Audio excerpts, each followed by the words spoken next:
with Coach Tom Devitt after another home victory, which is getting to be a nice little trend for the Hawks. If you can start off with what you liked out of your guys tonight.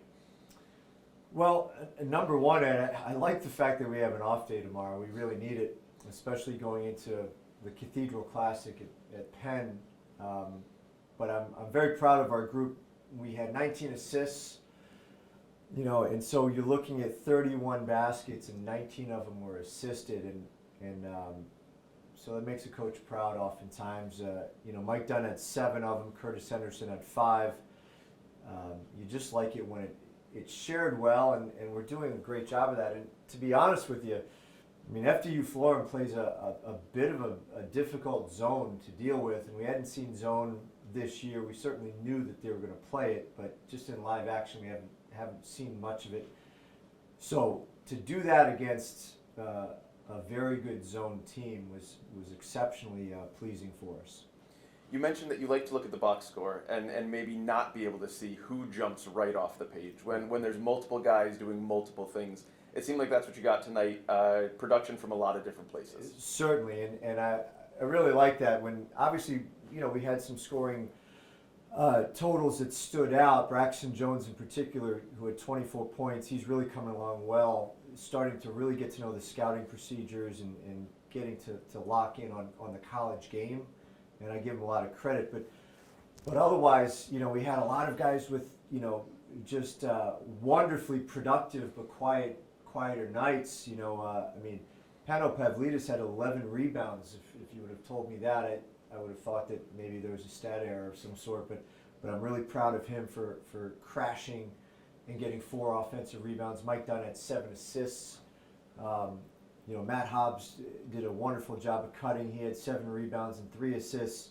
Jared Kimbrough in limited minutes had 6 rebounds and just some really good, gritty stat numbers were prevalent tonight. I know we've talked about being able to get your guys in off the bench, get that production, and you hinted at the Cathedral Classic coming up, how important it was for you to be able to kind of distribute those minutes, make sure your guys are rested and healthy as you're heading into 3 games in 3 days at the end of the week. Absolutely, and for someone like Braxton Jones to step up off the bench when Briggs McLean couldn't play tonight, he's an energy young guy, and he's dynamic, and he's a little bit fearless, and all of those things are really to his advantage, and so I'm really proud because now he's becoming even more complete. He's making 1 more passes now, and so he's becoming multi-dimensional, and it's just someone like that who's a part of this culture. If they can make those steps, it's really fun to see. And if you can just give us a brief look ahead, a preview of this Cathedral Classic. It's the inaugural year, heading down to Philadelphia, heading down to the Palestra.